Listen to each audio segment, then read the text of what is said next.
You're all set. Thank you. Mhm. Assalamu alaikum. Peace be unto you. You with Abdul Shaheed, your host of Optimal Health on AM 360. أعوذ بالله من الشيطان الرجيم بسم الله الرحمن الرحيم أشهد أن لا إله إلا الله أشهد أن محمدا عبده ورسوله. We give all the praises and the thanks to the Almighty Source Creator, the Creator of everything. Brother and sister, we was created and make us part of the creation. The rules, the laws that govern the creation also govern our body, our anatomy and physiology. And when we are in violation of these rules and these laws, a disease will occur. That is the penalty for violating the rules and the natural laws. No one have been teaching us about these rules and about the natural law. The Almighty set system in place, put system in place to govern everything and maintain harmony, peace, and equilibrium. So it is with our body. Our body is created on the same pattern that the Almighty used to create the creation itself. The fitra, the pattern in creation. They are the laws, the rules that govern everything in the creation. So, brother and sister, we have a science that have studied these rules and these laws and now understand much better the cause of every disease. The person is not sick because they did not use some pharmaceutical drug. They are not sick because they didn't use some herb this morning or did not take a supplement. They are sick because they ignored their cells. What are cells? Cells are transformed atoms. The Almighty used atom to create everything we see in the universe. And then the atom created everything else after that, including human beings. We are the product of atomic collision, brother and sister. This is why we at the American School of Symptometry have to study physics. Your physicians do not study physics. They do not study natural law. That's the difference. That is the difference, brother and sister. We'd like to welcome you to a new episode of Optimal Health on AM 360. We certainly appreciate you taking time out of your busy schedule to be with us here today on Optimal Health on AM 360. The information and knowledge shared on Optimal Health is from the perspective of symptometry and symptomatic science. It is not medical science. It is based on natural law, the natural law that governs everything, including human beings. Any names and terms used in this presentation are not for self-diagnosis purposes. They further your understanding of the precepts and concept of symptomatic science. Please contact your physician or your healthcare provider for any medical recommendation. This is not medicine, brother and sister. And we already know medicine treats symptoms. They do not remove the source of the person's disease. Every disease has a source. We have to remember and understand this. Every disease has a source. Something caused it. There's cause and effect in the universe, brothers and sisters. Just to share a little bit more about symptometry, symptomatic science. It is real science, brothers and sisters. Don't overlook it. Who is a symptometry doctor? Symptometry have answered all of the pertinent questions that qualifies it to be able to remove the source of every disease. Of every disease. Who is a symptometry doctor? With the full cooperation of the patron, this person in need, the sick person. They must make up their mind and make the right choice to remove their anomaly, to put things back to normalcy. A symptometry doctor provides subatomic particles. They're called particulate. We just mentioned that everything the Almighty produced, He used atoms to do it. Subatomic particles, atoms. We came from atoms and we're going to transition back into atoms. That's the sign right there. Energy. We are energy, and we are energy dependent. That is the human being. A biological organism depend on energy. So a scintimeter doctor provide subatomic particle called particulate loaded with propulsive power and bulldozing strength, pressure, and force to penetrate the DNA, the nucleus that's in the DNA, must penetrate it all the way into the nucleus. If the therapeutic does not penetrate the cell plasma membrane and the nucleus, it cannot help the person to correct DNA. So DNA will be back in alignment with the genes and the 3 RNAs.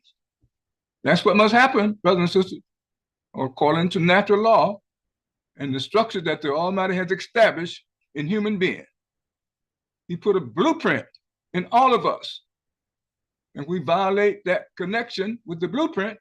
If the gene not able to release the blueprint to DNA, a disease will occur. So the doctors and scientists use bulldozing power in the particulate, the subatomic particles, to remove and eliminate toxin from the blueprint. The Almighty created us in the best of mode, but that mode has been contaminated. Now we must clean it up. Our foundation will be weakened. Cells will not divide, producing new cells to replace old cells. We'll be in violation of the natural law of rejuvenation. The natural law is real, brothers and sisters, and nothing is going to change it. The Almighty put them in place to keep everything in the universe in balance. Absolutely amazing. Absolutely amazing. So, as we have often said on this program, what we eat, what we drink, and the chemical consumption we expose ourselves to will affect our cells, their structure, their behavior. In the following 3 ways, they will call pH imbalance and iron loss. They will fill our blood with impurities. They will prevent our cells from producing collagen. We will have collagen loss. Energy is in collagen. We'll be losing it. And they will make us violate the pH rules, the natural law, the laws of physics, and the rules of health. This will explain why the person will be sick. Absolutely amazing. We thank you once again, brothers and sisters, for joining us here today. We have an excellent program outlined for us. We have chosen 2 topics of discussion. Ms. Rita is going to address one of them, and she's going to address what should people know about strokes. Many people have strokes. Even president of the country have stroke, many of them. They have the best medical care in the world, but they still have a stroke. What's happening, brothers and sisters? Why can't these physicians reverse stroke? Why they can't prevent stroke? Here at the American School of Symptometry and Symptometry Therapeutic Science can prevent stroke. We know what causes strokes, and they can be prevented. We're not supposed to be sick because the Almighty gifted us with everything needed to maintain normalcy. It is we who are making the mistakes. The Almighty did not make any error. We are making the error. Nobody taught us. A parent didn't know. Their parent didn't know. You get the picture. Now, that's why we have to learn and do better. So the coming generation would be better, would do better and better and better, brothers and sisters. And our next topic of discussion would be the transgender saga. People have been talking about transgender. It's all over the place. So we're going to answer that question, why people experience this phenomena. That's what it is, brothers and sisters, a phenomena. And we're going to share the answer and the reason. So call your friends, your relative, your co-worker, your associate, so they can get this knowledge. That is the difference, brothers and sisters. We live in the land, not of the fittest, the strongest, but the smartest. We got to get smarter and smarter and smarter. This is what has to happen, brothers and sisters. This is why we have this program. Mrs. Rita. Assalamu alaikum. Wa alaikum assalam, Ms. Rita. Thank you for joining us today. And you have chosen an excellent topic to share with us. What should people know about strokes? How to prevent a stroke? How not to have one? and how to reverse it if you happen to get one. Things that you have to do, things that you must know. You are responsible. Natural law. We are responsible for ourselves. No one else is. The physician not responsible. Isn't that right, Ms. Rita? No, no, no, no, no, nobody. You are responsible for your own health. The physician doesn't even know that he does not know the information. Yes. Absolutely. This is why they can't reverse their own disease. If they can't reverse their own disease, what do you think it's going to do for you?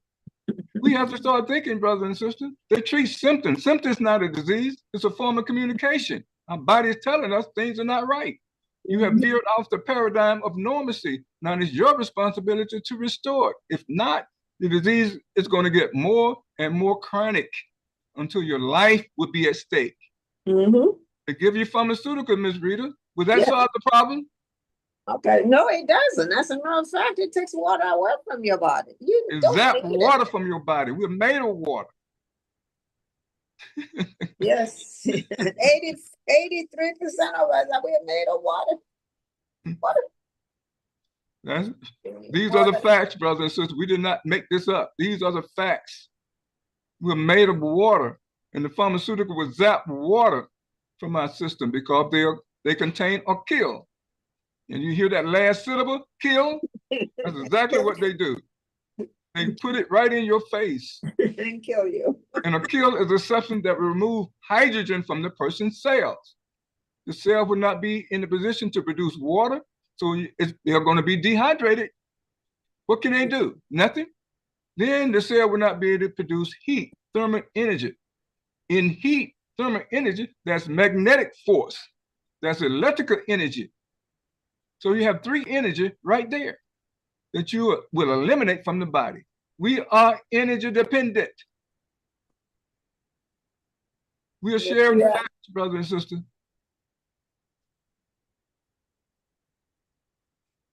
So, Ms. Rita, you're going to be talking about what should people know about strokes? Yes. Absolutely amazing. So we're going to take a quick break and come back and start our program. We're going to allow our audience to call someone, to text someone, do a two-way or three-way so they can have more people on this call listening and learning. The information that we're going to share today will be phenomenal, brothers and sisters. You can use this information right here and now. Yes. Not going to get this information nowhere. We can almost guarantee it. Isn't that right, Ms. Rita? We can almost guarantee it. Yes, it's there. Right in your face. We're going to have some fun today because we have a lot to share with you today. Yes. Absolutely amazing. So call someone, text someone, do what you need to do so they can be on this call. You're not going to want to share this with them. You want them to listen for themselves. Absolutely amazing. Brother and sister, we're in the midst of our semi-annual telethon. Our semi-annual telethon. We're right in the midst of it. And we want to ask you to support us. We are a believer-supported organization, and we need your support. Absolutely amazing. We need your support. You see the activity that we're involved in. We're involved in broadcasting. That's what this platform is all about. We're a think tank. We're MCNRD and volunteer network. We have a speaker bureau, college finance. We help people go to school. We have a scholarship program. We have faith-based collaborative where we combine effort with other organizations, other religious organizations. We have job and career and financial literacy. We involve and engage with all of those. During this month, until the end of the month, we're having our semi-annual CWSC and AM360 telethon. Please support us. Go to cwsc.us and make a donation. Click on the button there. If you need to call someone to have them to accept your donation, we have a number you can call, and that number is 910-317-0297. and the representative would be more than happy to help you make a contribution to CWSC and AM 360. And we know you definitely want to help us. And we just shared with you all of the CWSC initiative, things and the effort that we're making to remake the world. And this program that we're on right now is one of those efforts to remake the world. How can we remake the world if we don't remake ourselves, put ourselves back to normalcy? This is what we have to do, brothers and sisters. It starts with each and every one of us improving our health so we can improve the quality of our brain. A disease anywhere in our body will sooner or later become a mental illness because blood circulate where? Everywhere. Isn't that right, Miss Rita? Yes, everywhere. Even into the brain. So we have some decomposing protein from our illness where it's going to affect our brain at some point. So we want to maintain and optimize our brain so we can reduce billions of neurons and all 12 neurotransmitters and also keep them in balance. This is what must happen, brothers and sisters. This is what health is all about. Health is normacy and disease is abnormalcy. I have a question. Who created normacy? It is the Almighty Source Creator Himself that created normacy. We have nothing to do with it. It is our responsibility to maintain it. That's it, brothers and sisters. We're not supposed to be dying of disease. We're not even supposed to have a disease. The Almighty equipped us with everything, but nobody has taught us how these things in our body function. Now we know. We have symptometry. Symptometry is now on the scene, a therapeutic science, a natural science based on natural law. We already went through that. So we thank you for joining us here today, and we hope you support our organization, CWSC and AM 360, with a donation today. Don't put it off. Today, brothers and sisters. Thank you so very much. Ms. Rita, we're going to share the mic with you. I'm going to stop so much talking and allow you to talk to us about what should people know about strokes. And maybe I'll let you talk about 10 or 15 minutes, then we'll pause and see if anybody have questions. We're going to see if people have questions along the way. So when we get to the end, they sometimes forget what you even talked about. That is so we're going to help them out, Ms. Rita. We're going to ask questions as you go along, okay? That is a good thing. And maybe we'll get more people to ask a few more questions. We thank you so very much. The mic is yours. Thank you. Okay. Assalamu alaikum, brothers and sisters. What I'm about to share with you are scientific facts. It's not something that symptometry is making up. It's something that you need to know. Do you know that in the United States, every 40 seconds, somebody gets a stroke? Every 40 seconds, remember, over 700,000 people in this country suffer from strokes. And then, remember, African Americans, Black population, we are only 51 million. But over 50% of us, this is facts, you can Google it, get strokes. I'm going to share with you why we do get it. We cannot blame our genes. We cannot blame our parents. It is us that is hurting ourselves. So before I start, symptometry is based on natural law. And the natural law states this clearly. It is your responsibility. Didn't say it's the doctor's responsibility to ensure that our cells, organs, glands, tissue comply with the natural law so that we can remain optimally healthy from January 1st to December 31st, decade after decades, okay? It is our obligation to remove all the junk and blood hindrances, producing enzymes and proteins and enhancing our oxygenated blood to circulate in our cells, organs, glands, and tissue to our hearts 24/7. Again, it is our responsibility. The doctor is just a go-to person. You are responsible. So since every 40 seconds, somebody suffers stroke in the United States, and the black population, 51 million, 50% of us get strokes. And it's the form of disability for everyone who gets stroke. So the question I want to ask you is, why? Why do we have strokes? And I'm going to share with you some data and some facts. You know, a couple of presidents, President Nixon died of stroke complication. John Adams died of stroke complication. Andrew Johnson died of Woodrow Wilson. They all did, but they didn't have symptometry now.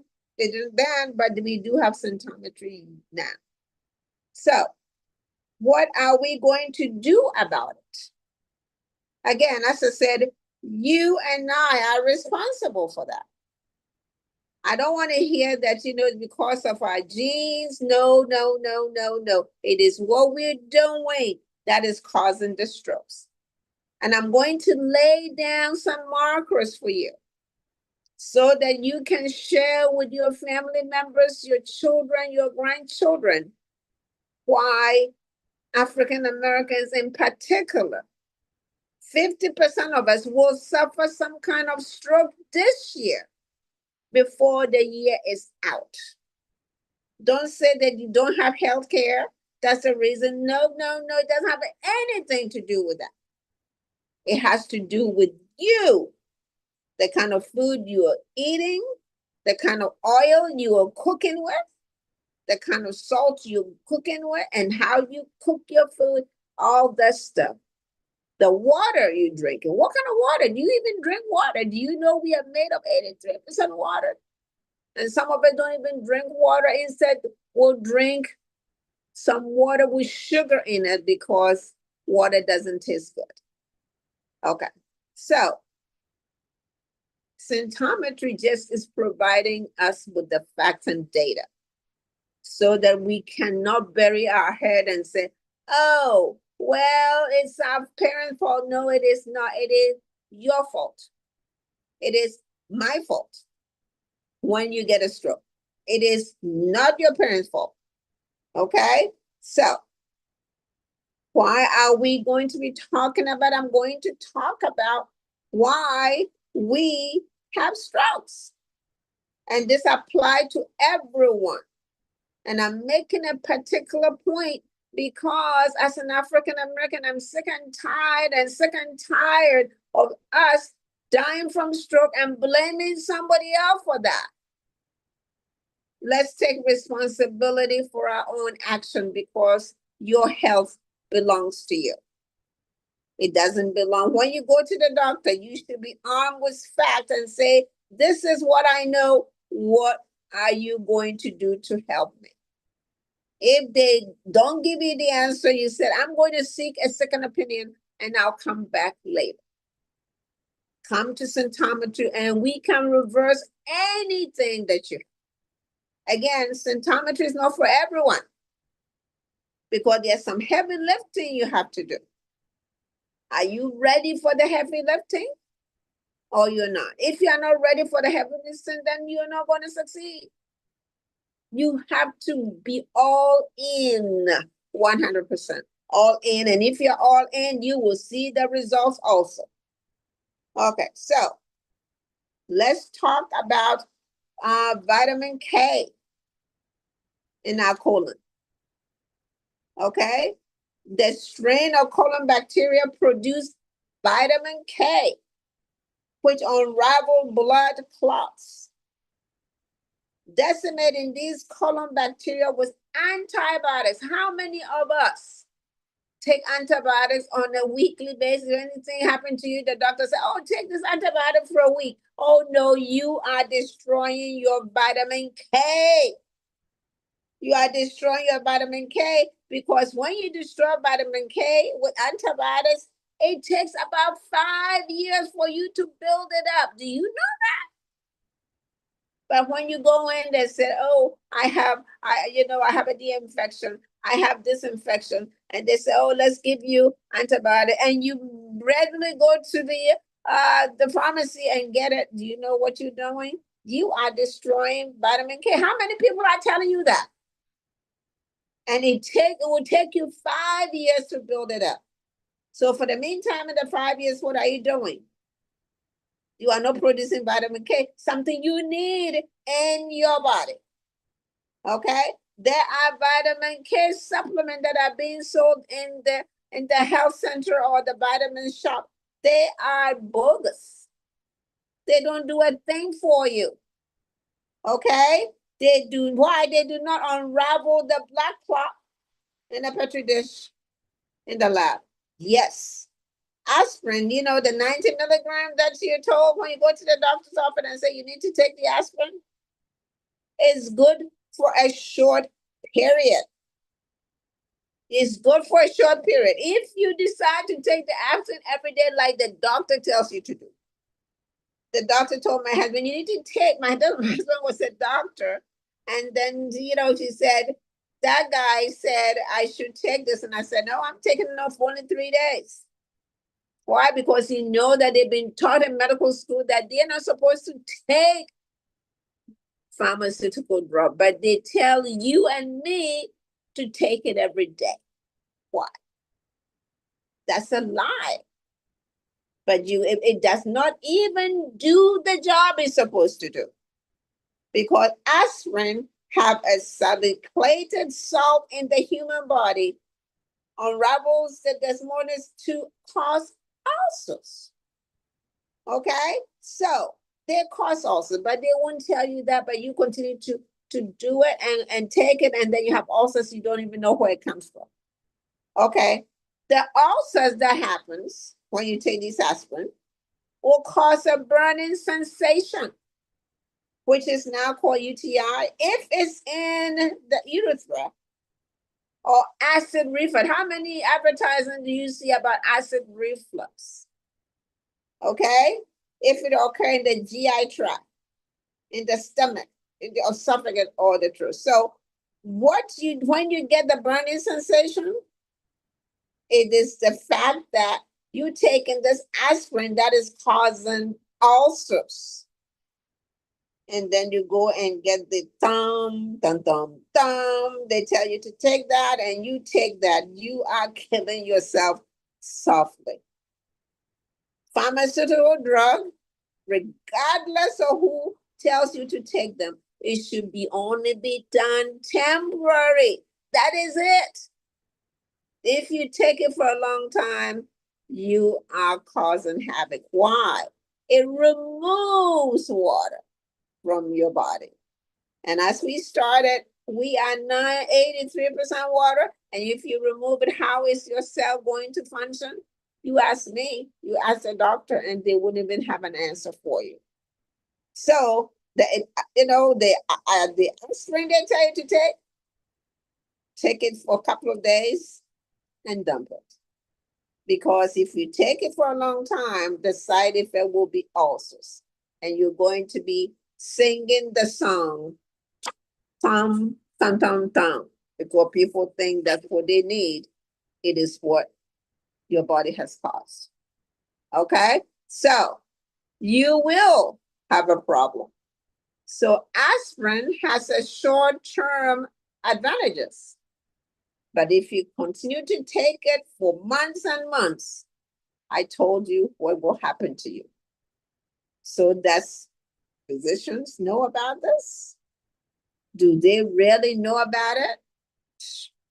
They don't know, because they don't do testing. We do. So I'm going to ask you, I've talked about aspirin right now. I talk about vitamin K. Any questions? Because this is something you need to know, because when you know it, you will make sure that you do not follow what they tell you to do. Any questions on vitamin K? Anybody with a question? Or aspirin? Anybody taking the aspirin 90 milligrams that they tell you to take? And they tell you because they said it will unravel the blood clot. Yeah, temporary. Anyone with a question? We're pausing for a question. Ms. Rita, according to the vitamin K, what's the relationship in vitamin K in our colon bacteria, in our colon, and those people who have a stroke? What's the relationship? What's the connection? Well, the connection is that you're destroying the colon bacteria with antibiotics. That's what you're doing. And when you do destroy with antibiotics, it will be impossible for you to produce vitamin K. And when the antibiotics you're taking, the doctors won't tell you, but you will not be able to get vitamin K for almost 5 years. And you need that vitamin K in your body, okay? For you to be able to, to function properly. So it is not something that you can take it lightly. All I'm saying is that the antibiotics that we take, it has a negative, it has a downside. I don't recall the last time I took one, because I don't believe in antibiotics. Well, first of all, I don't take it, but if you're being told to take it, you need to come to symptometry to tell you why you shouldn't. Amazing. So the vitamin K, if you're not being produced in our colon by the bacteria, will cause the unraveling of the blood clots, which means the person can bleed out. Exactly. Bleed so out. They can have blood somewhere in their body, and the physician don't even know where it's coming from. Exactly. People bleed in their I have a question. Yes. We have a listener with a question. Go right ahead. Oh, hold on. I lost you. We can still hear you. We can hear you. All right. Can you hear me? Yes. Yes. Yes. First of all, I hope everybody's well, doing okay. Alhamdulillah. Thank you for joining us. Yes, you're welcome. You're most welcome. Can you get, or what's the source of vitamin K from the food we eat? Can we get it from the food we eat? Yeah, you can get it from the food you eat, but if you eat it and you are taking antibiotics, you're destroying. You don't have anything. What's the best source? I'm sorry for interrupting. Go ahead. The source of vitamin K. Yes. Yes, the source of vitamin K. But Shaheed, would you have some source of vitamin K for us? We have sources of vitamin K, but the problem, yes, we have sources of vitamin K. We have sweet potatoes, we have carrots, but the thing is, those sources are also high in beta carotene, which means they're going to put stress on the liver to process that beta carotene quickly to turn it into vitamin K. Now, if the person got a liver problem, they have an extra problem. See, we already have colon bacteria in our colon that can produce everything. You don't have to go to the health food store. You have to learn about scientific cooking, eating, and scientific living on this planet. Now, 32 different strands of bacteria found in our colon will produce all of the vitamins and minerals we need. Because if you go and use plants, all plants on the planet produce poison. So now you have to have a method to neutralize the poison when you're trying to get the little vitamin that they have. Okay. And most people don't know how to cook food properly to do that. People eat salad. If they eat salad, that's raw plants. So they poison themselves, trying to get vitamin K, trying to get vitamin A, trying to get vitamin C. Okay. All plants produce poison. Mm-hmm. And to add it to the question of the person who asked, and if a kale has vitamin K, spinach have vitamin K, collard greens, broccoli, they all have vitamin K. But how do you cook the kale? How do you cook your broccoli? How do you cook your colored greens. You see, there has some ammonia in them that needs to go away. How do you cook it? So, you know, in this earth that we live in, there's a positive and negative. So yes, we have the sources, but how you cook it is important. That's how symptometry comes. So we show you how you can cook it to remove the ammonia, to remove the phytol and all that is in the grains and kale. We don't, you know, basically we don't even recommend kale, but these are the sources of food. But how you cook it also make a huge difference to your health. Yes. So thank you for that question. Excellent question. Yeah, excellent question. Do you have any more questions? Okay, so we know that we need vitamin K, and the person, you know, asked the sources, and we're giving you the sources. But we also know that. Go ahead. No, finish your point. I have a question. Finish up what you were saying, please. And the person, the way you cook it, make a difference. You have to prepare it, and we have a way to teach you. Your coach will teach you how to prepare these food. We call it scientifically preparation and cooking that you need to. Just because it has a source of here doesn't mean that it will not hurt you if you don't cook it properly. So again, the cooking and the preparation make a difference because there's some microbes and all that stuff on these plants. The plants are not made for us, even though we think they are made for us. No, they are not. They're made for their predators. But we go get them, and then we put them in our mouth. Oh my gosh! So that's what is happening. So any questions? Somebody ask a question, please. Kwasi had the question. Thank you for joining us, Kwasi. Thank you. You're welcome. Thank you. Assalamu alaikum. Alaikum. Go right ahead. I've heard that people from time, well, let's say they experience a very extremely and direct stressful situation. Let's say they hear about the death of a loved one, and then they get the right away. They develop a stroke. I've heard this before happening. Something so extreme and like just shocking that they get a stroke. I'd like you to comment on that, please. Well, you know, if you get a stroke, it's not. I don't think it's the stress level. It's how you've been taking care of yourself. Absolutely. Before the news came in. How have you been taking care? Are you optimally healthy? No. Okay, you're not. So your blood you have filth in your blood. You have a lot of garbage in your blood. And so when you do, and you haven't removed them, yes, you're going to get a stroke. It's not because of the message. It's because of you. You are not taking care of your body. You're not taking care of your blood. You're not removing the sedimentary sludge you have, the garbage, which we are made of. We are all made of. Every time you eat, you have garbage. So have you taken care of that? So you can get a stroke. It's not because of the news. It's because of how you've been taking care of your body. And if you're not doing that, don't blame it on the message. Blame it on you. As I said, you're responsible. You're responsible for that. You know, if once we start blaming people, then we're trying to make that person, blame the illness or something on you. No, it is you. So once you understand that it's you, Kwesi is going to be fine. It's not a message. It is what is in you.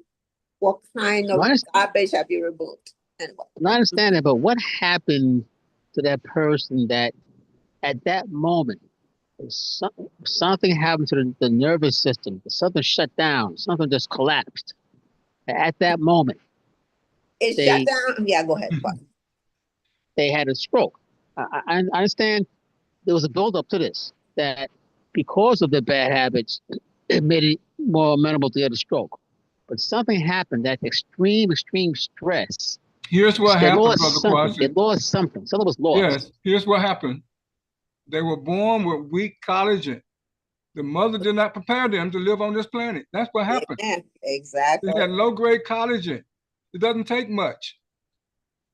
We're not Exactly. supposed to just fall out because we got some bad news. And We're not remember, supposed to die from bad news. Just think about it. We have the ability, Brother Kwasi, to fortify our blood, fortify our DNA, fortify our whole system. If our cells divide like they're supposed to, things won't be so fragile. The person made plenty of mistakes. Then they got bad news. They was already sick. They might not have been expressing symptoms, but they were already sick. exactly. Just because they look fine to you doesn't mean that they're doing fine. Inside. Inside, they had weakness in many places. There were many cells that were not dividing. They had blockages, calcification, concretion, sedimentary sludge, unremoved ionized salt residue, sugar residue. They've been eating chaotically. That list goes on and on and on. Then you get some news. How's some news supposed to take out a human being? When we already should be prepared for death. We are going to die. And you get some bad news because somebody you know died. You have to strengthen yourself to bury them. That's your responsibility. We have to bury the people person. How are you going to do that? And your body is so weak, you can't stay in the news. Something is wrong. We've been making too many mistakes, Brother Quas. We're not supposed to fall out like that. Not supposed to happen. I don't care how much trauma did our people experience before now. How much trauma? One day after another day, trauma. So much trauma. List of trauma they experience. And Kwame, remember that if you're not taking care of your body, I don't care what anybody tells you. If you're not removing the garbage, you know what? There are two things. That garbage is important that you remove it. And no symptometry can help you remove that. So that when you hear the news like that, you don't fall apart and just decide, oh, I'm also going to die because I heard this. You know, people have news that are frightening. But do they fall down and have a stroke? No, they don't. But the people that fall down and get a stroke, they already have the issue that they haven't taken care of. And that's why the natural law tells us it's your responsibility to remove all the garbage in your blood cells and everything else, and not the doctor, so that you'll be able to weather the storm. Anyway, all righty.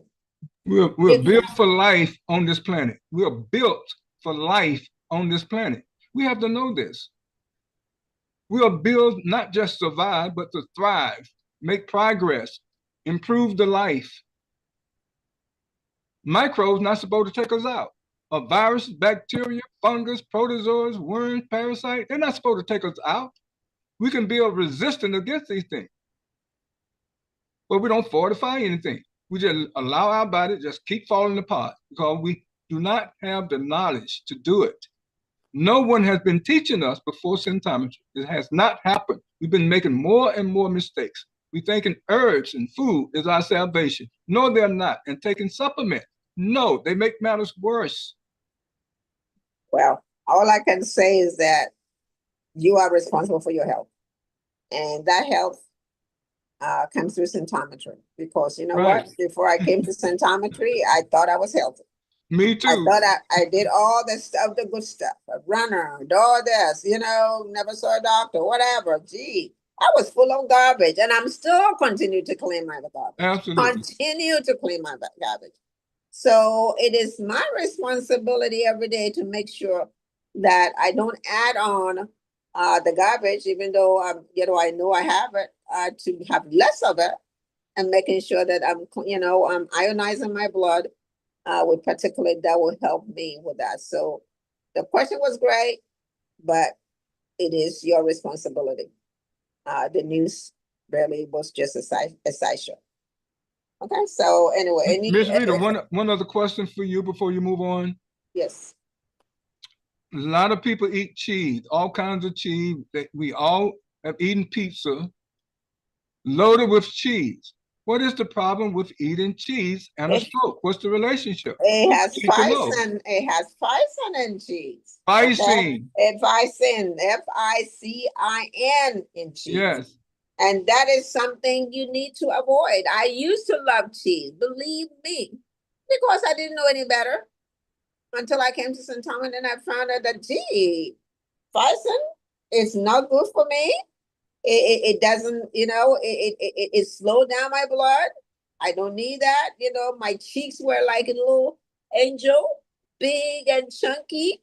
I didn't know that until I learned. So yes, Ficin is in there. Now we're going to talk about the food that causes stroke, and it's one of the food I'm going to mention. Excellent. Okay, so what are the food that causes stroke? Okay.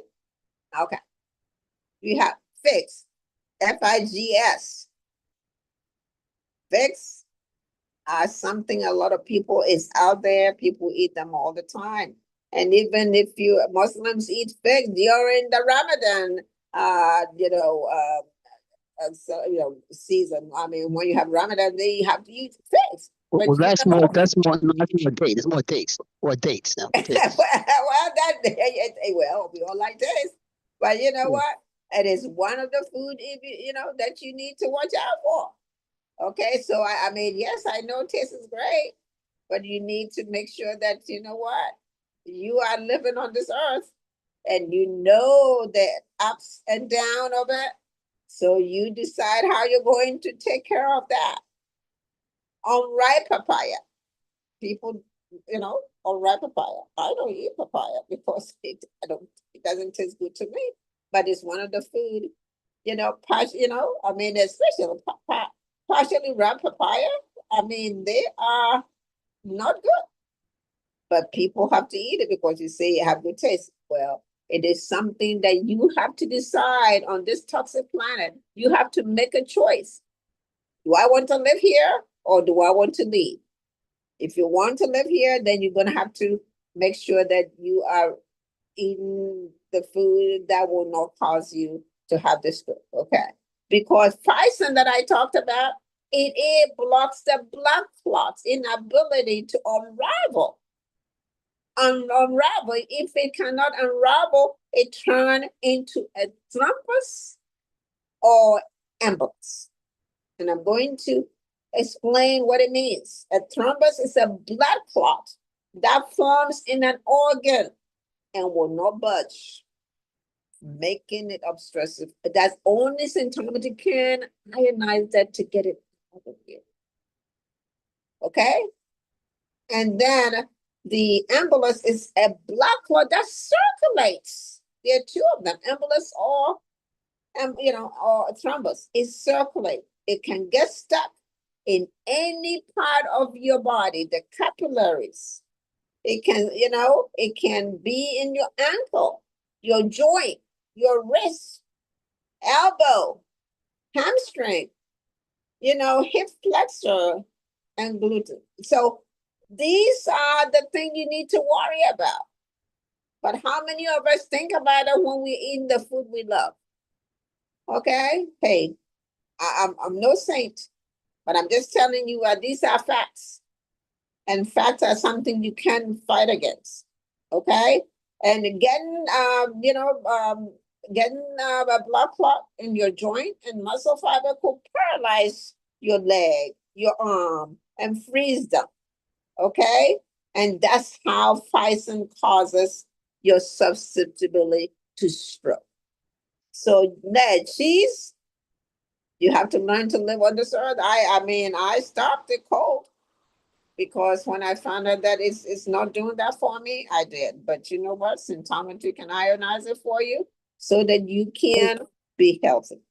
So I don't eat figs. I don't eat cheese because I just don't want to fool with it. The choice is yours, though. Nobody in symptometry forces you to do anything.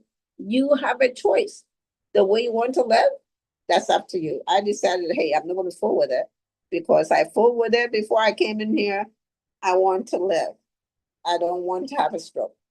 And so I don't need. So you need to make a choice, okay? So if you eat figs and you find some, you have an issue. And that issue, if you don't take care of it by getting particular to ionize and break the bone for you, you will have issue in the future. You see, things that is happening in your body will not, you won't see it right away. But a year or two from now, it will come back and you say, what happened? It doesn't happen right away. It takes time to go through the system. So any questions on that, Brother Saheed? Anybody with a question on the feds and on the FISON? You know, basically that is out there that blocks the block plus ability to unravel. Any questions? I think you can keep moving on, Miss Rita. Okay, great. Okay, so we talk about, you know, people, is FISON only in cheese? No. And no, it is in meat tenderizers. When was the last time you put meat tenderizer on your meat, especially with the summer coming? You know, when people that are doing barbecuing and all that stuff. Meat tenderizers on ripe papaya, okay? The sutures that you use to stitch wounds, okay? Those are FISON IU. These are FISON plate blood donors or recipient in a respective group. So these FISON are not only in food, but also in these devices. Okay? Okay. Many people have FISON in their body, but they don't know it. So when they get a stroke, they're surprised. They don't know it because they've been eating it and nobody have told them anything, and the doctor doesn't know himself or herself. So how are you going to get rid? So that's why we symptometry, come there, take a class, and then learn about the food that can shape you. The downside of food. Oh, I love food. But now I am selective with the food that I eat because not all foods are good for me. Okay, I'm very selective because I know that if I'm not, I'll pay the price somewhere in the future. Okay, so the physicians that you see, the doctors, they tend to scare you and tell you to take your medication or else you're going to get a stroke. That is not true. You know, they put people on a medication for 20 years, 10 years. Why they are only taking for a week? Why is it that the physician take it for a week? Because they know that the pharmaceutical drug repels water. It takes away water from you and you're made of water. So they take it cautiously, but you don't know it, will absorb it and take it every day. And that is wrong. That is wrong. So if you don't know, you need to ask questions, and symptometrists here to help you. Okay. And people say, oh, hypertension causes stroke. Okay. Hypertension have never caused a stroke and will never will. It's the loss of osmotic pressure or your inability to produce ANP, and renin predisposes a person to elevated pressure due to arterial tension. Your arteries, tension there, okay? And that is the underlying cause of hypertension. What about a stroke? Okay? Remember, the blood clots that we talked about that get stuck in your joints and muscle, because they could not unravel, also cause you to get a stroke. So your blood should be moving at the speed of light. If it's not moving at the speed of light, you have a problem. When you go in for testing, for blood work and they put that needle in your vein, it should shoot like it should shoot very fast. It should be full in a second. If it's not and it's slowly coming out, you have an issue. Your blood is clotting and you don't even know it. And that can cause you a stroke. Okay? So that is some of the things I want to share with you. Okay. Do you have any questions on there? Because I can continue and let you know that we cause our own stroke. Okay. So we talk about Pfizer. We need to know what it does to our body. Okay. And again, we have symptometry. We have talk about cheese, something, and we talk about the clots. Okay. The chemical bonds of Tyson make it impossible for it to cause an embolism and thrombosis, which I described to you earlier. Okay. Again, we talk about aspirin. You know, when you go in there, they say take the 90 milligram aspirin every day so that you know it will help you well. Take it for a week. But if you do take it every day, it will cause have side effects. Okay, it will have side effects. And you ask the doctor, why should I take this every day? Get the answer. And if they can't get you the answer, you say, let me ask for a second opinion. Okay. And, you know, exercise, we all do exercise. It never reverses stroke. The stroke that you have needs to be taken care of. Exercise is good for you, but it never reverses stroke. You need to come to symptometry, and we will help you reverse that stroke and come quickly though. Don't let this thing sit in for years before you come to symptometry.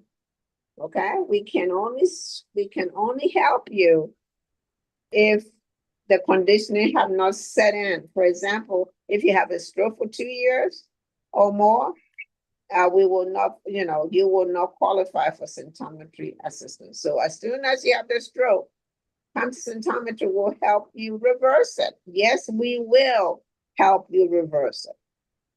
And we are saying that with confidence because we have a lot of people.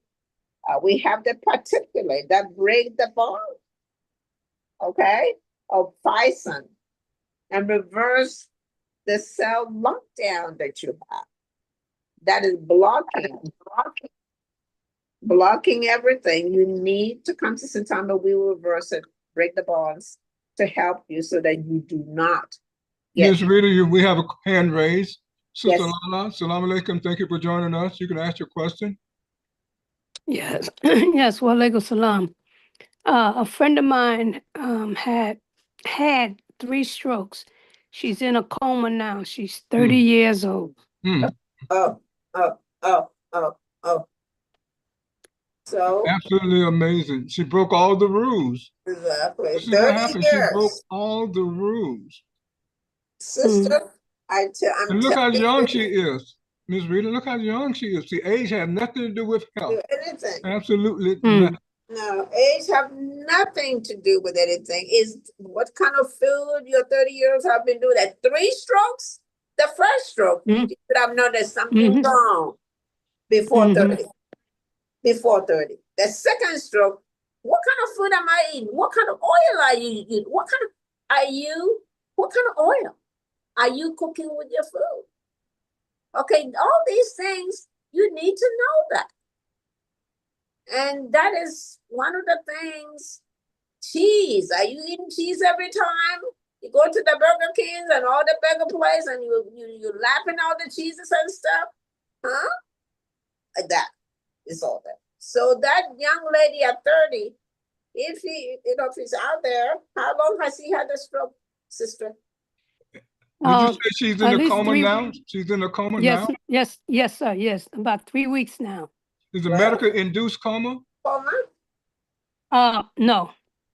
Wow. Oh, so he hasn't been able to wake up since he had the stroke. Right. Well, I don't know, but I think until she get out a phone, I don't know whether we can even help. It's From where she's at right now. 30 years old. Okay, sister, that's all I'm saying. Mm. We cause our own stroke. Mm-hmm. Age doesn't have anything to do with it.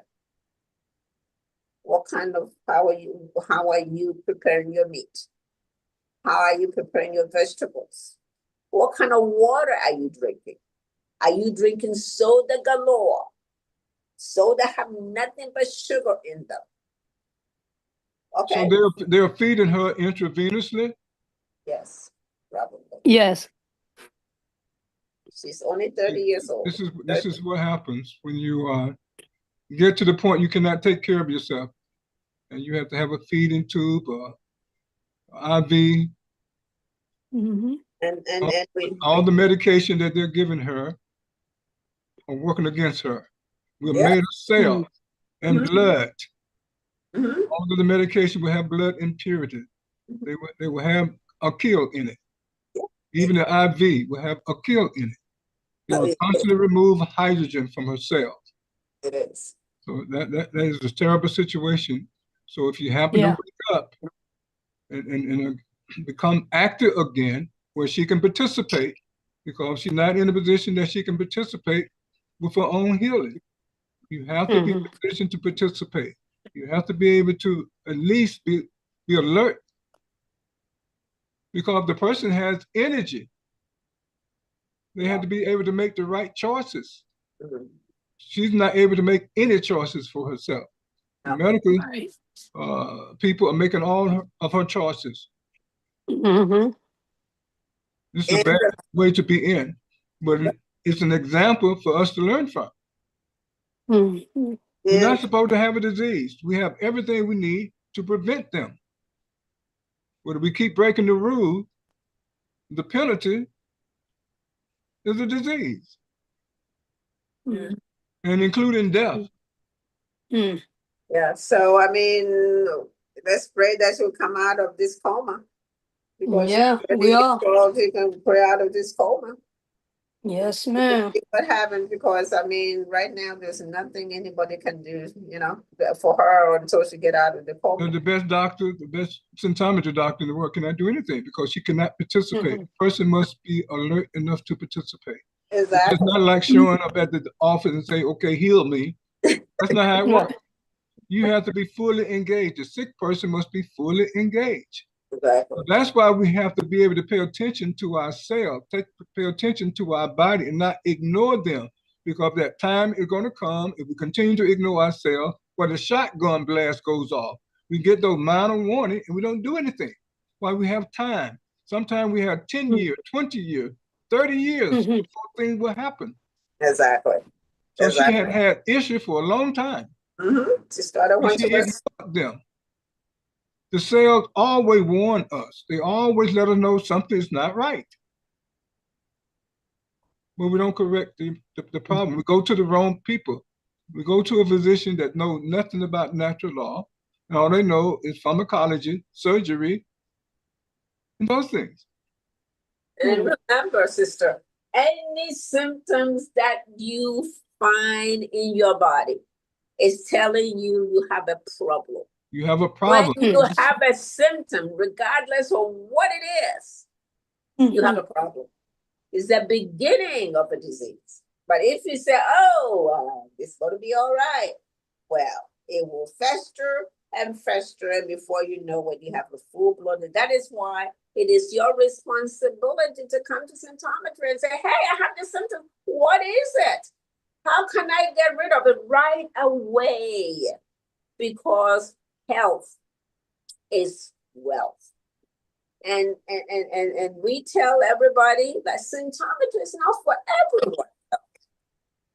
Symptometry is not for everyone.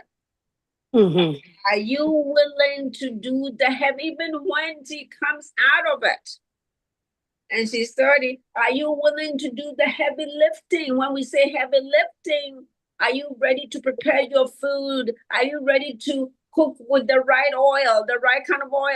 What kind of salt are you using? Are you ready to do that? Cook your food differently. Okay? Cook your meat longer. Are you ready to do that? Because as a human being, and I'm one of them, we like shortcuts. We like shortcuts. Oh, let's get it done quickly. No, we want it to meat need to be done properly. So that when you eat it, you know you have good meat, neutralizing all the growth hormones in the meat and all that stuff. Again, nobody will tell you that. But symptometry, we learn that. It's not a magic thing in symptometry. It's just a process, scientific process. So when she wakes up, let her run to symptometry, but she should be ready to change her lifestyle, her dietary lifestyle. And if she's willing to do that, sister, she will recover. If it's not, she's not going to recover. Okay, and I will use one example for you. I always tell people about my husband. We came to symptometry. She's a medical doctor. They told her to go on dialysis. But the doctor said, no, you're not. I have to do at 360 degrees. I have to change my diet immediately, the whole family diet.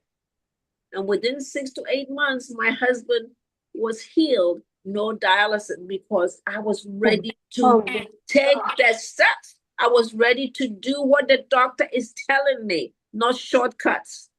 Not shortcuts. So shortcuts can also prevent you from healing quickly. So anyway, I just want to share my story to you that it's, we pray for her to get out of it because she's 30. And when she does, symptoms will be ready to help her. But she has to change her lifestyle to really get back to where she wants to be. Any questions? Thank you kindly. Thank you you're so very welcome. much. The pleasure is all mine, dear. We pray for her. We'll continue to pray for her. Pray for her to be out of the coma. Okay, out of the coma. So we pray for her to be out of the coma.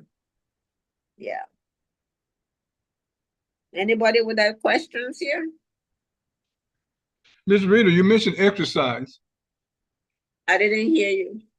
I said you mentioned exercising. Exercise, yes. So oftentimes people have a stroke. They go to physical therapy or occupational therapy, and they have they're dragging their leg, the elbow is locked in place, and all that physical therapy. Is that doing any good? No. Run to symptometry. To me, if you have a stroke and you want to get rid of it quickly, that can be an adjunct after you taking your symptometry stuff and do this, but that alone is not going to reverse your stroke. The paralysis is going to still be there, correct? Correct, is going to be there because it needs to be reversed, and only a particulate with that pressure, power, and strength and vibration will help you. I like physical therapy, but I like physical therapy because it's an exercise thing, but not for stroke. It will reverse it. So when the body gets used to that position, what is that called? If the person drag their feet or have the arm lock in position, the elbow is locked, what is that called? If the body gets used to it, it's over. It's not going to change. It's it's called a setup or something like that, what you do. Okay. Conditioning. Conditioning. Once the body gets used to that position, the person being like that, it's conditioning. It's very difficult to change it, to move it, to improve it. So don't wait. The point is, don't wait after you have a stroke. Do not wait to come to symptometry. You come early, all the condition can be reversed. Yeah, the conditioning should not. Yeah, the conditioning should not set in. Once the condition set in, a year or two, that's how the person is going to be for the rest of their life. Yes, it can be reversed. Yes, it's called conditioning. Don't let conditioning set in. 2 months, 3 months, 6 months. Make a decision to do symptometry and reverse the paralysis. That's what needs to happen if the person wants to reverse their condition. Well, and correct all of their mistakes, All the mistakes must be corrected. Dietary mistakes, lifestyle mistakes, all of these things must be corrected. If the person drank alcohol, they have to stop drinking alcohol. They smoke cigarette, all those things, marijuana, all those things have to be stopped. If they have addiction, and sometimes it has particular to remove the addiction, those receptors that will be on the brain, if they need help with that. Sometimes you can remove all of those things. Again, as I said, you have to be all in. When you come in, the doctor say you need to do this and do that, you know, he has your interest at heart. He wants you to recover fully. And if you do, you'll be able to recover from the stroke. And I'm saying we every 40 seconds somebody get a stroke in this country. Wow. And we, the Black population, 50% of us, 50, half of us are going to get a stroke this year. And now we've been told that a 30-year-old had a stroke. And we have 13-year-old people having strokes. So it's not, age doesn't have anything to do with it. It's a lifestyle. It's how you're taking care of yourself and the kind of oil, the food, and conditioning and everything else that you need to do. So I am just delighted to share with you that stroke is for everyone, but we in our community, we suffer from more strokes than the average American. And please, we can reverse it.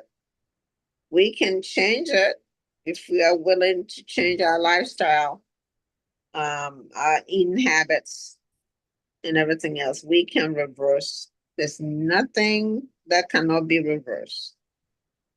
And you have to be all in. All in. If you're all in, you're going to get there. If not, then it's going to be halfway. And health is wealth. Okay, so health is wealth, and that's what I share with you today. Absolutely amazing, Ms. Rita. Anyone else have a question before our guests have to depart? Anyone else with a question? Absolutely amazing. Ms. Rita, we thank you so very much. We look forward to your expertise on next week. Yeah. Thank you so very much. Anyone else with a question? Just don't mind. This is important to me because I see a lot of my friends having strokes and they blame somebody else, but they don't look inside themselves and see that what am I doing wrong to correct the situation. And Absolutely. the 30-year-old young lady in coma, we want her full recovery. So yeah, we can do something. So thank you for allowing me to share this. And please call your coach and ask questions about how you can, remove all the garbage you have in your body. We all do have it every time we eat.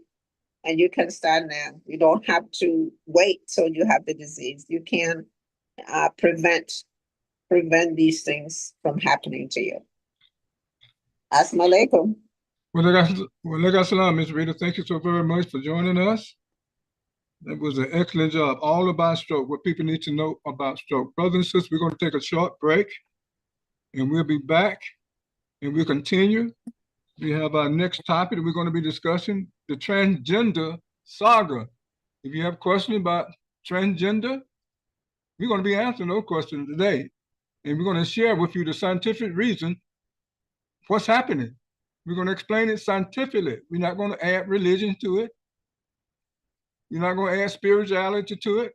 We're going to use science to explain transgender. Absolutely amazing.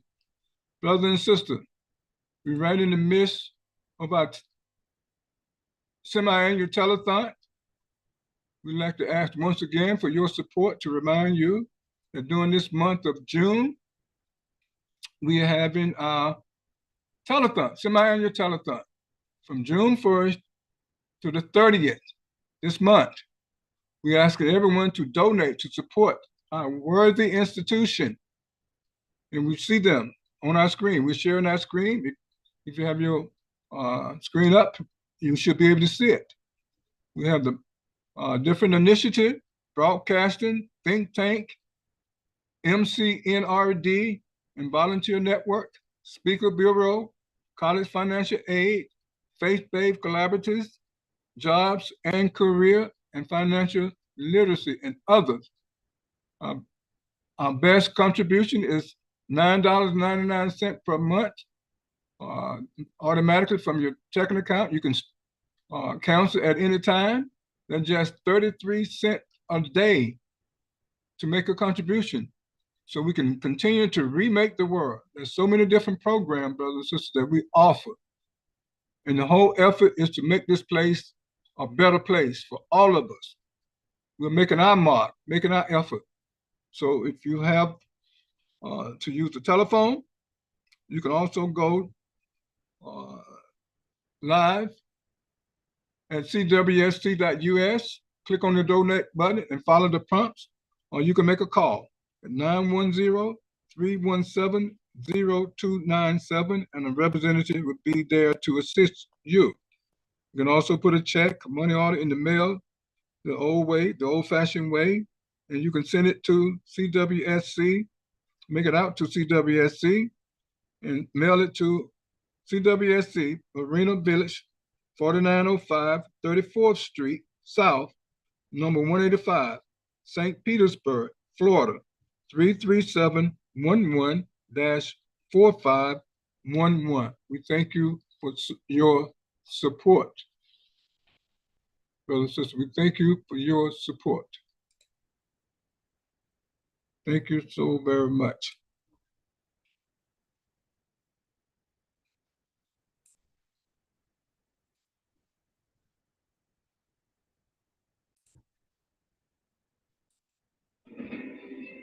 Every anomaly has a cause. For generations, we've only scratched the surface of understanding mental health.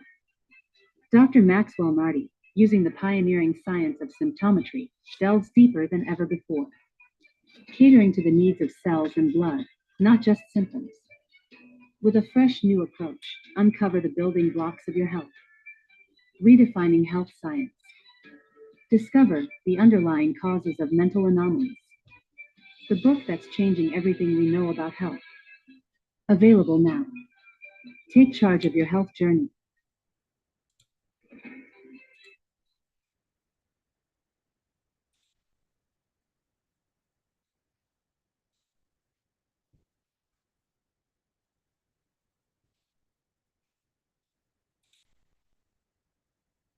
Welcome back, brothers and sisters. You're with Abdul Shaheed, your host, also your certified symptometry health coach. And we're going to be talking about the transgender saga. We'll see if we can share our screen right quick.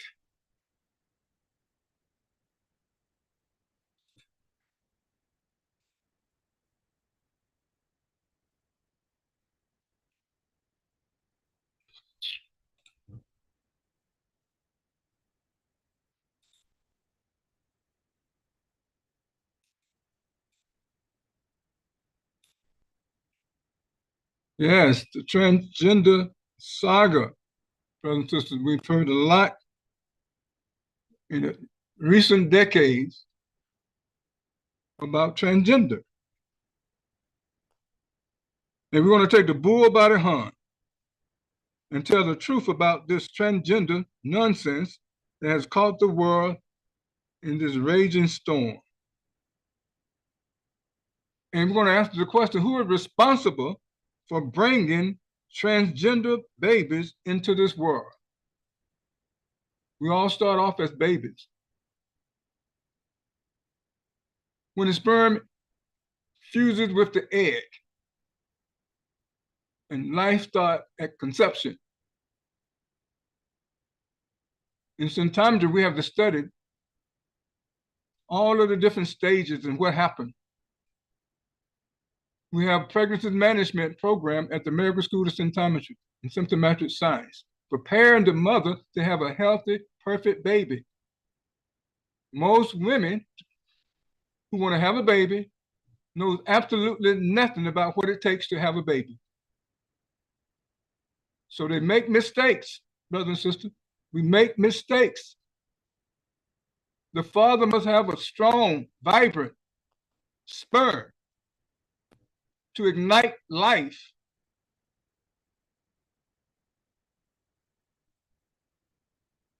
The sperm must be strong. These are criteria for having a healthy baby. If the sperm is weak because the person drank alcohol, smoked marijuana, smoked crack, and other drugs, taking pharmaceuticals, then the sperm will not have the strength, the power, the speed, the pressure, the momentum is needed to ignite the life in the egg. They fuse together to produce a zygote. Brothers and sisters, this is a process that the Almighty has established, and there are natural laws govern it.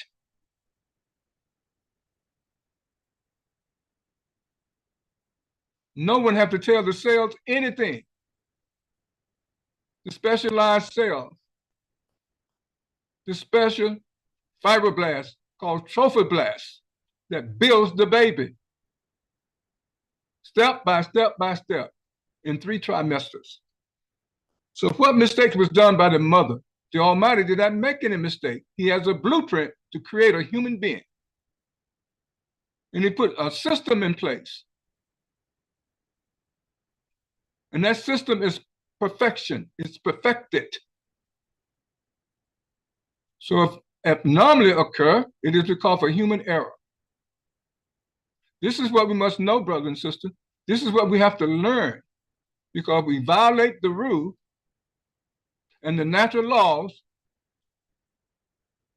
That's where anomaly come from. They don't come from the Almighty. He did not create any disease or anomaly. He created normalcy, peace, tranquility, homeostasis. So who is responsible for bringing transgender baby into this world? And the clear answer is the mother, with the complicity of the medical practitioners who knows absolutely nothing about how gender occur in a pregnant woman. Where does gender come from?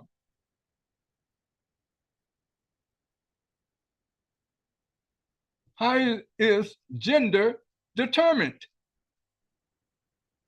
What determined the baby gender?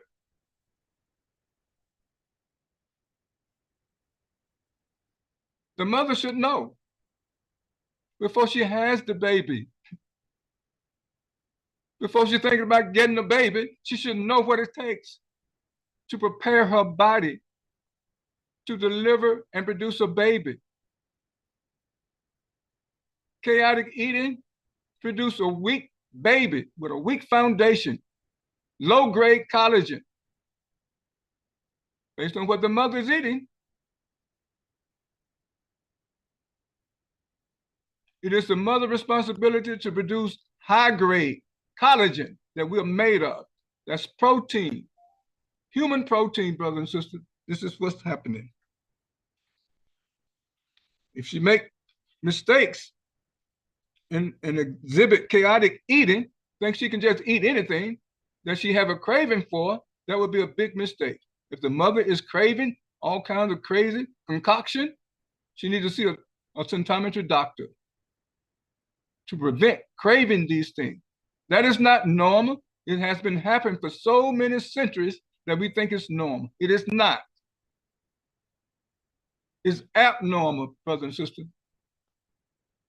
It is steroids that determine a baby's gender. Steroids determine the baby gender. If the mother do not know how to produce steroids, that would be the beginning of the problem. It is steroid that determine the baby's gender, not the creator. He put a system in place, brothers and sisters. This is what's going to abide by and override everything. The system. Fasting do not determine the baby's gender. Praying, making dua, does not determine the baby gender. We have to have this knowledge, brothers and sisters. That's what separates us from the rest of the creation, our intellect. We've been gifted in our genes with knowledge, but it's not making it to our brain.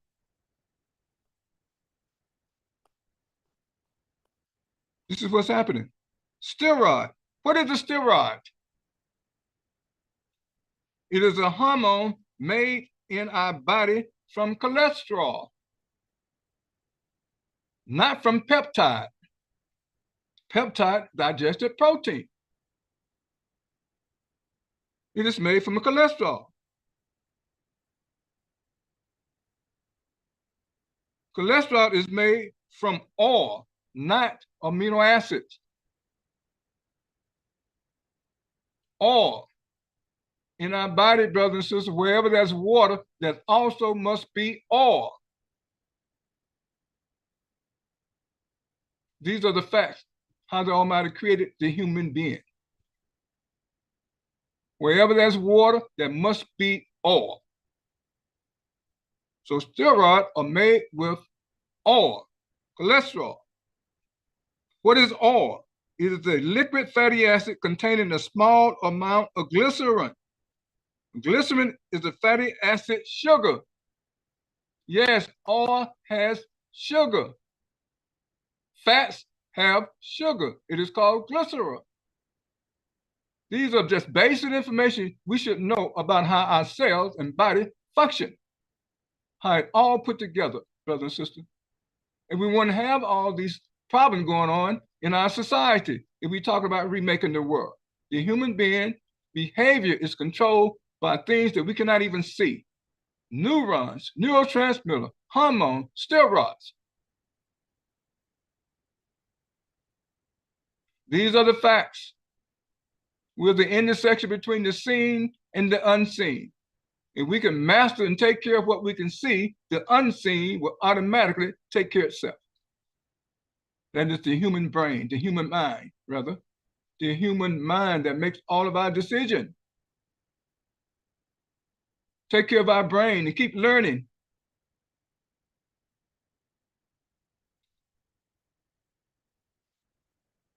Our liver converts dietary fat into two forms of cholesterol. Two forms, HDL, which is the so-called good cholesterol, and the LDL, the so-called bad cholesterol. If the bad outweigh the good, well, you already know you have a problem. And most of us have a cholesterol problem because of our chaotic eating. It takes years to reverse it. If the mother already have a cholesterol problem, the baby is set up already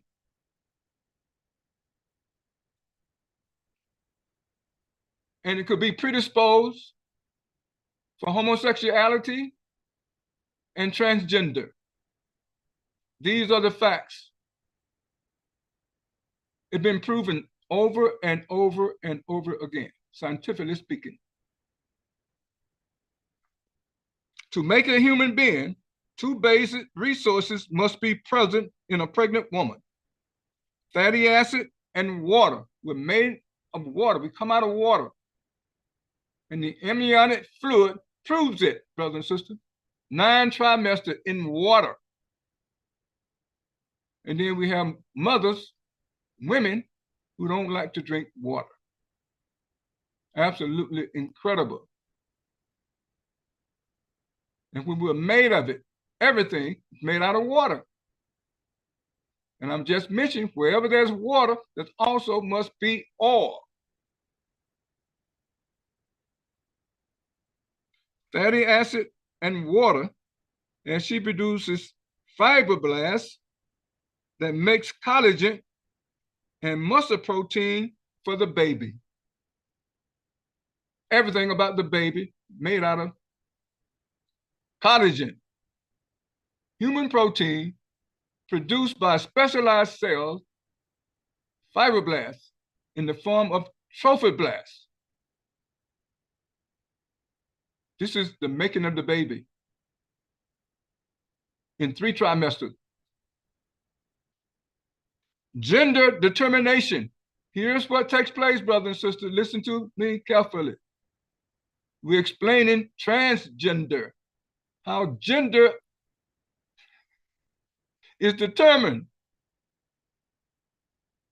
And what happens? The sex hormone, estrogen and testosterone. We all know this. We studied this in school. I had to go back to school to understand health because none of those places we went to taught health.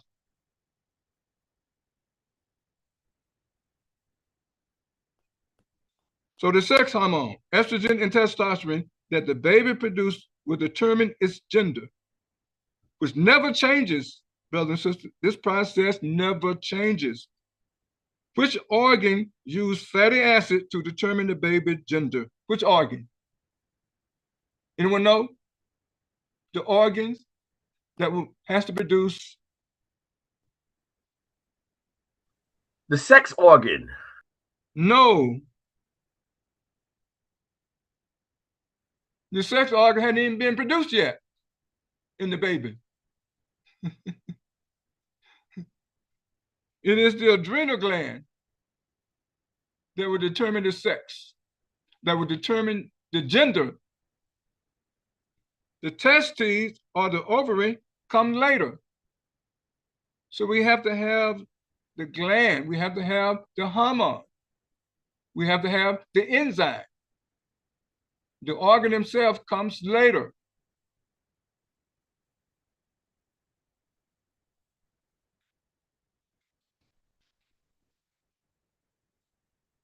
The organs themselves come later. Biologically speaking, which week is the sex determined in a child? Biologically speaking, sex is determined at the moment of conception, but you won't be able to see the physical. The physical development of sex organ happens weeks 7 and the 12th, 7 through 12 of pregnancy. Depending on the technology used, you can find out the baby's sex anywhere from 10 to 20 weeks. Well, really, in essence, the gender has already been determined.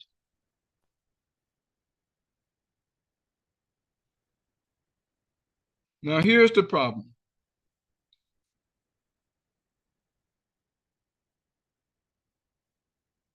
The adrenal gland are the main producer of androstenedione.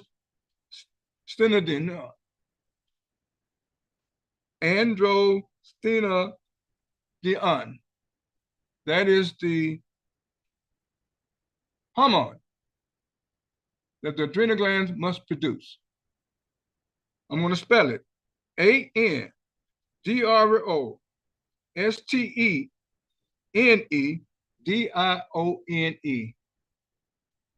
Androstenedione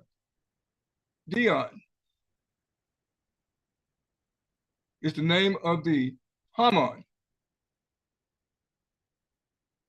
Androstenedione, after the baby's sex has been determined to be female, say the sex is already present there, and it has been determined to be female, cell converts androstenedione into estrogen.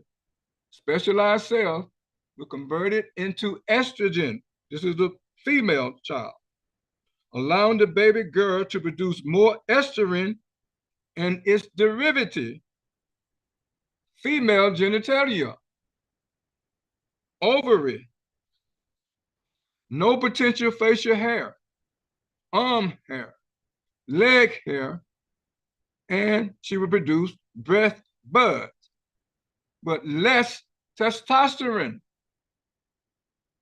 Remember that. This is the female baby. The female baby. Less testosterone.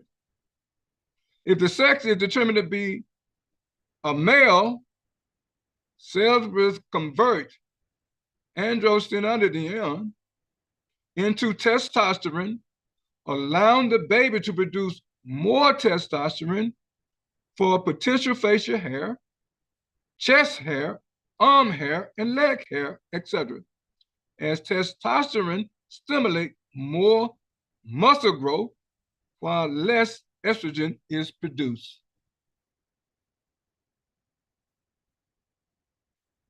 In the female baby, more estrogen. In the male baby, more testosterone. Remember those two facts. Nature is clear who should be a male and who should be a female. There's no ambiguity. There's no mystery. There's no fuzziness. It is absolute.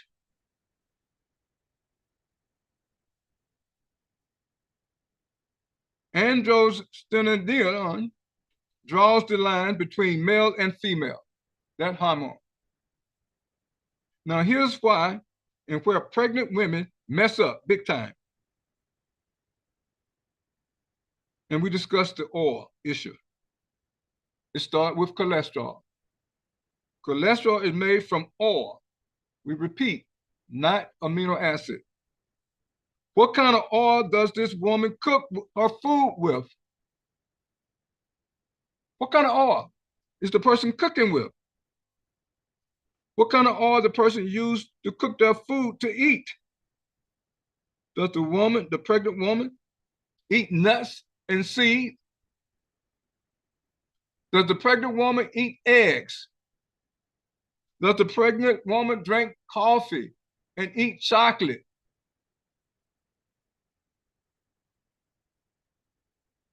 If any of the answer to these questions is posited in the affirmative, it is over, brothers and sisters.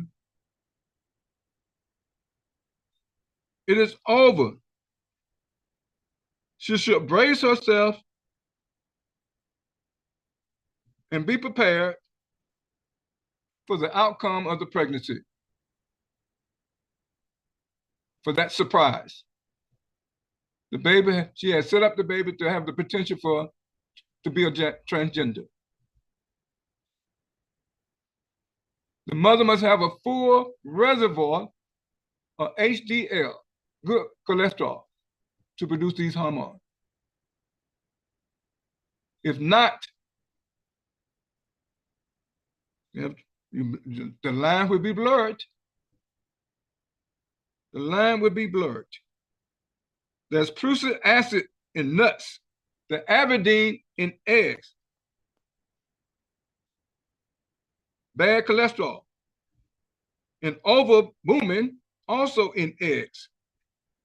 This would blur the line between gender demarcation. That line would be blurred, brothers and sisters. The Almighty did not make any mistakes. The chaotic eating of the mother produces transgender all over the world. That's how they got here. All over the world. Absolutely amazing.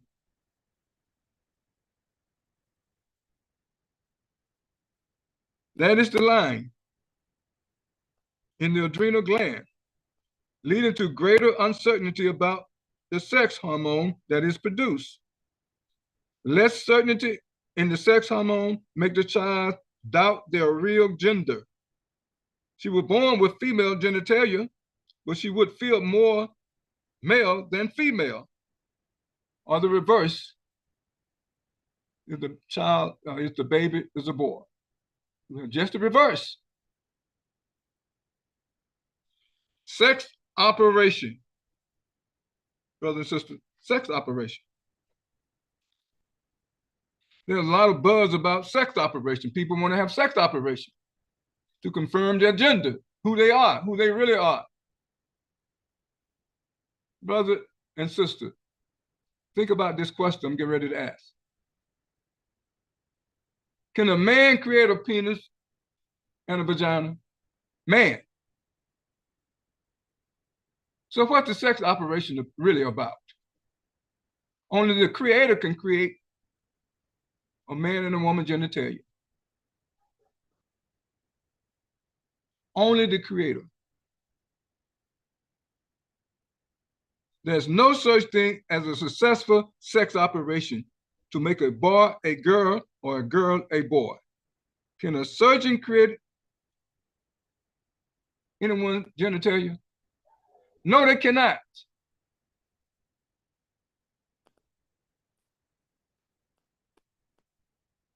And we all know they cannot. I don't care how good the surgeon is. It is only the cells that can create these genitalia. Only the cells. They've been gifted with the blueprint, the instruction to produce a human being. And they're the only one that can do it. No man can do it. Do not know enough to do it. There's a place in Dominican Republic, brothers and sisters. These have been verified and confirmed many times. You can travel to Los Salinas. There's a village called Los Salinas, Lasalinas.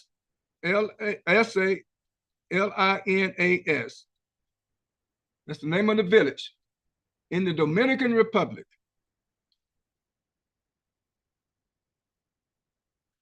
Where many boys become girls and girls become boys at puberty. Their sex change at puberty. There's a certain fruit that the mother eat that make it happen. It's been documented. There's an article back in 1975, I think 1974. You can Google the article and read the documentation. Well, this happened many times in Dominican Republic.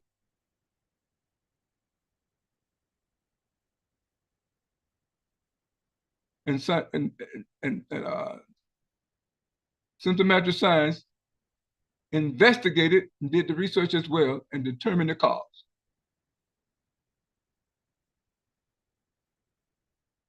These people are nicknamed guaidosis. Guaidosis, that's the nickname for these people. And that nickname translates penis at 12. At puberty, the sex changes.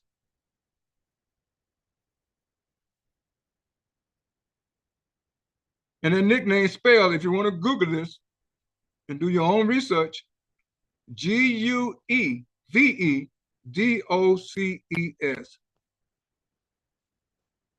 Guaidosis. That's what these people, these children are called. Other girls are born with a short cervix or a developmental disorder where the vagina failed to fuse properly, making vaginal birth impossible. Many boys are born with undescended testicle, or only one testicle, or one kidney. Consequently, some women may look beautiful and men may look handsome on the surface, but beneath the surface lie a different story that may torment that person for the rest of their life. And this is happening often in the USA. Matter of fact, it is happening all over the world. But in the Dominican Republic, it happens more frequent than you would think because of a certain fruit that the pregnant women consume. Who is blamed for this mess? Vaginal disorder, being born with one kidney, one testicle. Well, the one who carried the baby. Not knowledgeable enough to know about scientific cooking, scientific eating, and scientific living. Know nothing about health rules. Know nothing about natural laws. Brothers and sisters, that we've been sounding the horn now for years. The Almighty set up a blueprint in the genes.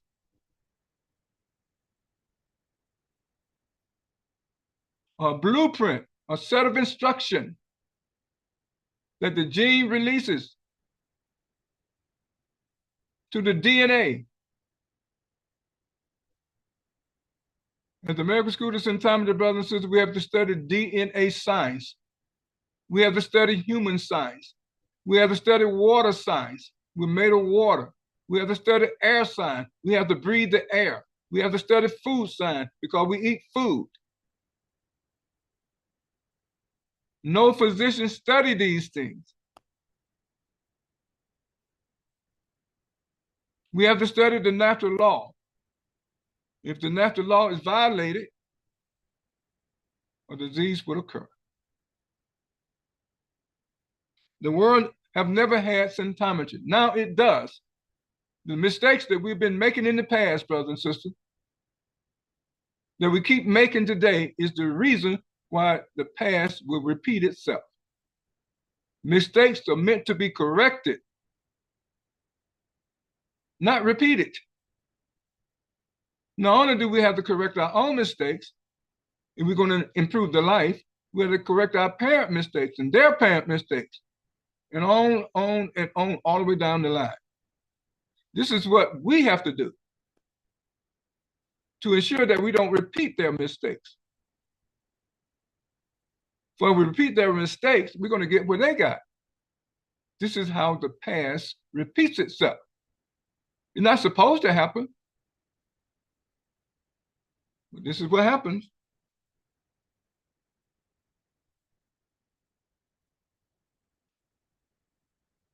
So now the world have symptometry. Symptometric science, the most scientific means to address the needs of human cells. So we can bring healthy baby into this world. And the question is, why not use symptometry? If it answers all these questions, that's the question, why not? Correction. Can the transgender issue be corrected? No, it cannot, because it's a structural problem.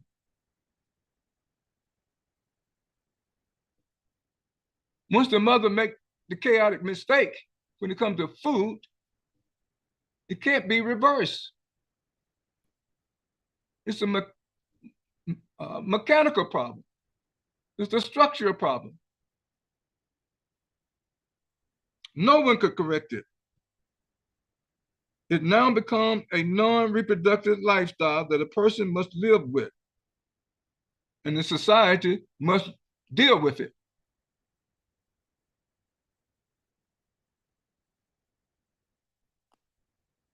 This is now the problem, brothers and sisters. It's not going away until people get the scientific verifiable information. And when the mother decides to have a baby, what food to eat and what food to avoid. Very important. What it takes to have a baby without anomalies. Symptometry already have pregnancy management program.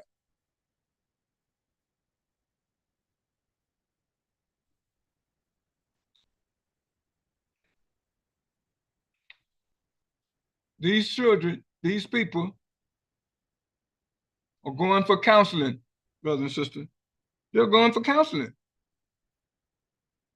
Transgender people are receiving pastoral or spiritual counseling.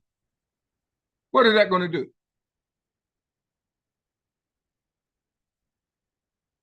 A human being now have to live in that kind of turmoil for the rest of their life because of the mistake that the mother made in the food that she tried to eat. The creator had nothing to do with it.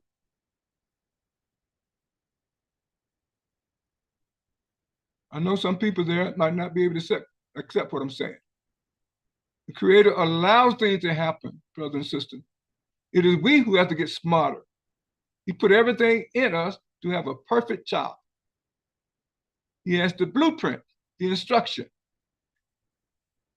We have to understand and know what it takes. It is human error. If the child is born transgender, it is over because the situation is irreversible. The pregnant mother must live with her mistakes. Blaming the physician and the nutrition of what happened to her child is not going to help. These are the facts. A pregnant woman should not eat nuts and seeds, should not eat eggs, should not drink coffee, should not eat chocolate. Those are the worst things to do.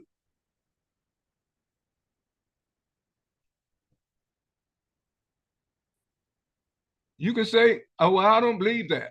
Well, you can be made to believe anything, but these are the facts. Been verified many times. That is it. You can contact Scientology for the verifiable facts behind these dietary restrictions.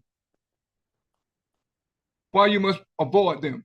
Why the pregnant woman must avoid them. We have the verified fact. Chromatography analysis proves it. Your physician do not use a chromatography machine. Your dietitian, your nutrition, your herbalist, they do not use a chromatography machine.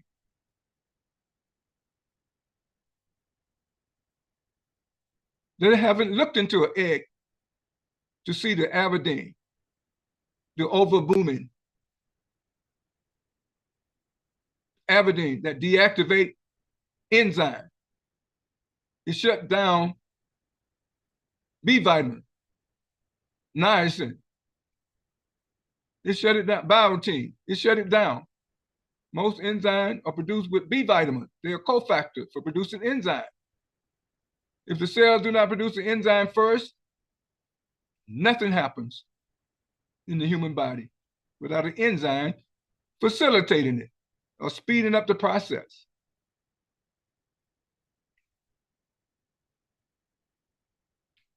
These are the facts, brothers and sisters. This leaves Scientology the only field of therapeutics with a megaphone to blare the truth for all to hear. And the facts are undeniable. If people make that correction, we can produce more healthy babies in the world instead of what is happening today.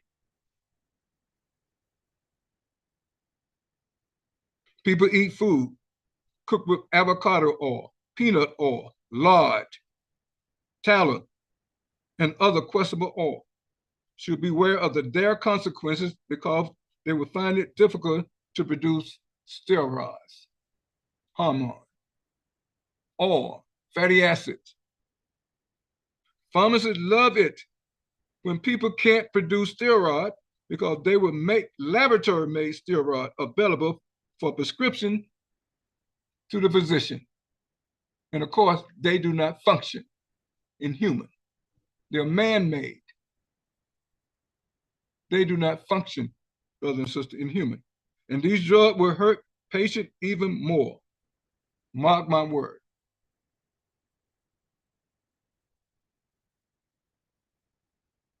Pharmacists don't care. They produce drugs with a kill.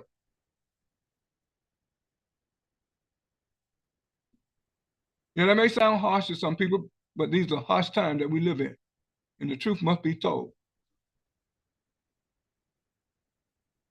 It is ignorant people who will pay a hefty price for being ignorant when the Almighty bless us with the intellect we need to make informed decisions. But no one is teaching about health and where it comes from. Health comes from our cells, brothers and sisters, transformed atoms with a blueprint in the genes, a set of instruction created by the Almighty Creator with instruction. But when we break the rule, we break the law, this turned out to be the problem. So we have to be informed, brother and sister. So we only have a few minutes left, brother and sister. If anyone have a question, we'll take one question or two. And this is going to be the extent of our program for today. We thank you for joining us and sticking here with us. I know it was tough, but I have to tell the truth, brothers and sisters. And I'm not apologizing. We have to learn this science so we can produce better human beings without all these issues. And it starts with our mothers. Anyone with a question or comment?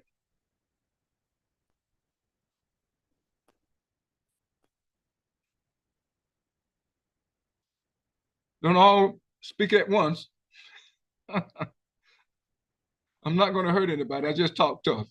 Assalamu alaikum. Walaikum salam, Sister Amina. Thank you for joining us today here on Optimal Health on AM 360. I have a question that's been on my mind for a while now, and I keep forgetting to ask it. But what I want to ask is, there's so much, how can I say, conflicting information put out by some doctors and medical people. Don't listen. About the different oils. And I would like for you all and Dr. Narti to go into or explain or maybe do a talk on, what about canola oil is good for us, It has the least amount of saturated fat, Sister Amina. The least. Yeah. Our cell requires unsaturated fat. Why should we give it saturated fat? Right. Why is it saturated? What is it saturated with? You can look at the formula for saturated fat. Mm-hmm. You can Google this. You can do your own research. You can Google this. The molecular structure of saturated fat. And Google the molecular structure of unsaturated fat.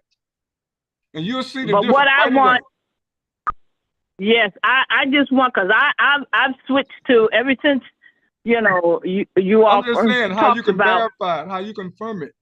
Because about the molecular structure, everything has a molecular structure because molecule, atoms come together to produce molecule. This is what the Almighty has done.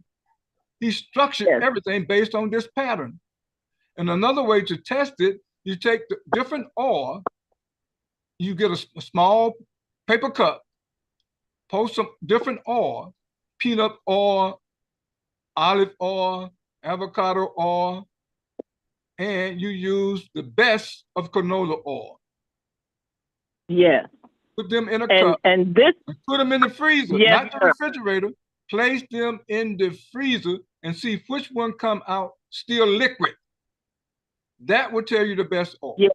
This is real elementary, and anyone can do this. I have switched to canola oil a while ago since you all, but what I'm saying is that, I look on, I'm always researching and looking at what is going on medically, with all over nationally and locally, and all these research articles are posted on the American Schoolers sometimes the website. There's about 5 or 6 articles about oil. Many articles posted on that website, amsos.org, about oil. Tell you the scientific information that the person needs to know why the oil makes a difference. And the reason why I'm rushing, because I'm right at the press of the clock at the top of the hour. So I'm rushing. So the next person comes. But the articles, go to the website. There's hundreds and hundreds of articles now posted at the American School of Symptometry website. That's amsos.org. And just Google oils. And probably about 50 different articles will come up. And then just read them for yourself. The research has been done. Sometimes I've done all of the research. Now we have our own research institution. You can keep listening to those other people. They have not cured one disease. Keep listening to them. But they saying is that Sister Amina, not one. What I'm doctors are lying to people in the public. All these. That's what I'm saying. They have to make their own decision. You know, symptometry is not for everyone. It's only for those who want to get smarter and smarter and reverse their situation. It's only for those who's ready to move forward. It's only for those who want to pay attention. It's only for those who want to produce neurons and neurotransmitters, who want to be smarter, who want to do better, who want to improve the world, who want to get rid of some of these monsters that we're creating. Allah didn't create them. We're creating them. I agree. All right. I'm sorry to rush you, but we're going to have to go. Sister, we have enjoyed sharing here on AM 360. We just flat out of time. 2 hours go by so fast. So it's absolutely incredible. So brothers and sisters, we thank you for joining us here today on Optimal Health on AM 360. The next program coming up on my heel is Ali Kuli High, and the host being Imam Abdul Aziz from Masjid Adam. The motto is, we are together under any and all circumstance. So brothers and sisters,